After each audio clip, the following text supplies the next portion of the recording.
पहली बार झज्जर विधानसभा में कमल खिलाने का लोग आप काम करेंगे। कोई भी सिंगल एक बात ये कह दे भाई मेरे 10 रुपये लगे, किराए की भी लगे हो, तो 1,41,000 नौकरियाँ दिए बगैर पर्ची खर्ची के दिए। रात ने विधायक जब सोते थे उस पार्टी के तो जेब में भी पर्चियाँ निकलती थी, पूछते थे भाई ये 10 पर्चियाँ तो रहेगी जो आज भेज नहीं सके। हरियाणा मांगे हिसाब, किस बात का हिसाब दे भाई? जो पैसे से नौकरी लगती थी उसका हिसाब दो आप, जबकि सरकार ने आपको पैसा दिया काम करने के लिए, लेकिन आपने काम नहीं करवाया।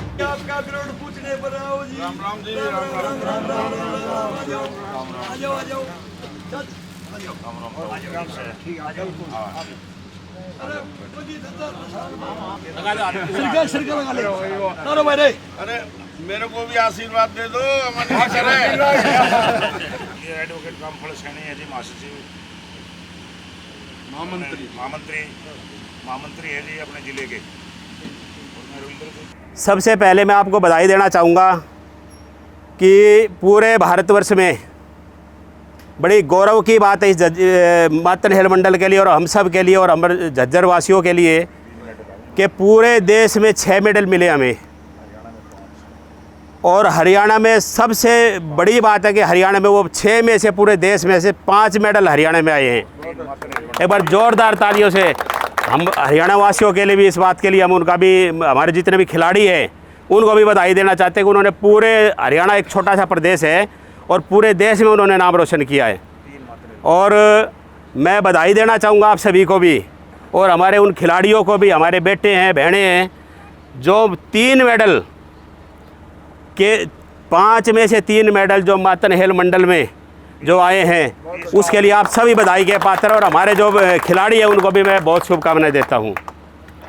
अब ज़्यादा हमारे बीच में बैठे हैं विधायक जी, बताएंगे, क्योंकि बड़े ये दूसरी बार इनका सिकंदरा राव विधानसभा है जहाँ की काफ़ी हाईटेक एरिया इनका पड़ता है। दोबारा से विधानसभा इन्होंने चुनाव जीता है।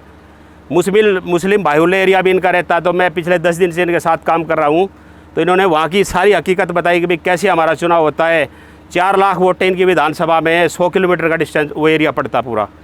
तो मैं तो कहता हूँ विधायक जी आप यहाँ आए हो तो हमारा तो एक छोटा सा एरिया पड़ता है, केवल जो है छोटी सी विधानसभा हमारी है। तो निश्चित तौर पर आपकी रहनुमाई में, आपके नेतृत्व में अब की बार, क्योंकि आज तक झज्जर विधानसभा पर कलमल नहीं खिला है, तो मैं तो विधायक जी को आपकी तरफ से भी ये विश्वास भरोसा दिलाता हूँ कि अब की बार पहली बार झज्जर विधानसभा पर कमल खिलाने का लोग आप काम करेंगे और आपका विधायक यहाँ से बन के जाएगा और आपके हल्के की आवाज़ वहाँ उठाएगा, विधानसभा में उठाएगा।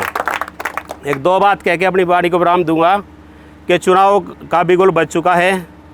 विषय एक ही है कि अब की बार तीसरी बार भाजपा सरकार। आपने देखा होगा पिछले 10 साल के अंदर आपके एरिया में कितनी नौकरियां लगी, आपके गांव में कितनी नौकरियां लगी है। एक भी कोई भी जो बच्चा लगा उसका परिवार का आदमी, कोई बच्चा जिसने नौकरी मिली है, कोई भी सिंगल एक बात ये कह दे भाई मेरे 10 रुपये लगे, किराए की भी लगे हो, तो किसी का कोई एक पैसा नहीं लगा। सबको फ्री में नौकरियां दी हैं जी पिछले 10 साल में। और 1,41,000 रिकॉर्ड है पिछली सरकारों का। आप रिकॉर्ड उठा के देख लेना, 10 साल का इसका रिकॉर्ड उठा के देख लो। 1,41,000 नौकरियाँ दी है बगैर पर्ची खर्ची के दिए। घर बैठे नौकरियाँ मिली है, चाहे वो HCS की नौकरी है, चाहे IAS की नौकरी है, और चाहे मास्टर की नौकरी है, चाहे लेक्चरार की नौकरी है, चाहे एक PN की नौकरी है। तो मैं तो हरियाणा सरकार को भी बधाई देना चाहती हूँ, ऐसी स्वच्छ राजनीति करने वाली सरकार, ऐसी स्वच्छ अच्छी बातें करने वाली सरकार, क्योंकि नौकरी बहुत बड़ा मुद्दा है। पिछले 10 साल का भी आपने राज देखा होगा। रात ने विधायक जब सोते थे उस पार्टी के तो जेब में भी पर्चियाँ निकलती थी, पूछते थे भाई ये 10 पर्चियाँ तो रहेगी जो आज भेज नहीं सके। आज आपको पर्ची खर्ची किसी के पास जाने की ज़रूरत नहीं है जी, आपके घर बैठे काम हो रहे हैं। दूसरी बात, एक बड़ा विषय और आज हमारे बीच में है, कहीं ना कहीं आपके विधानसभा में भी कुछ पर्चे लगे होंगे, या बेरी विधानसभा मैंने देखे कि भाई बेरी मांगे हिसाब। मैंने बेरी में एक पर्चा देखा कि बेरी मांगे हिसाब।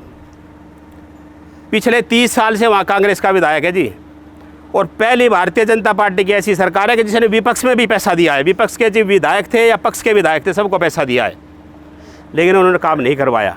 वो पैसा नहीं लगा पाए, वो लोग पैसा मिलने के बाद भी नहीं लगा पाए, और वो आपके बीच में आकर के हिसाब मांगते हैं। वो सरकार से पिछले 10 साल का कहते हैं भी सरकार हिसाब दे। हरियाणा मांगे हिसाब, किस बात का हिसाब दे भाई? जो पैसे से नौकरी लगती थी उसका हिसाब दो आप। आपको जो ग्रांट सरकार ने दिया आप उसका हिसाब तो क्यों नहीं काम करवा पाए? जो 30 साल से विधायक है तो उसका फर्ज बनता है कि वो काम कराए। झज्जर में गीता वो कल हमारी 15 साल से विधायक है, मंत्री भी रह ली, हिसाब तो उन्हें देना चाहिए जी।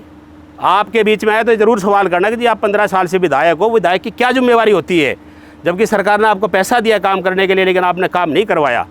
सिर्फ सरकार पे डालते रहे जी हमारी सरकार नहीं है, जबकि सरकार उनको पूरी सुविधाएं देती है, सारी चीज़ें देती हैं, कोठी मिलती है, बंगला मिलता है, ड्राइवर मिलता है, पैसे मिलते हैं। तो नैतिक फर्ज बनता है विधायक का। चेयरमैन साहब जी बेशक पक्ष के हैं, विपक्ष के हैं, और ये पिछले 10-5 साल बाद इनका कार्यकाल ख़त्म हो जा रही है, कहे कि भाई विपक्ष हिसाब दे। हिसाब तो चेयरमैन साहब को देना पड़ेगा नगर परिषद झज्जर में कि आपने करवाया क्या है।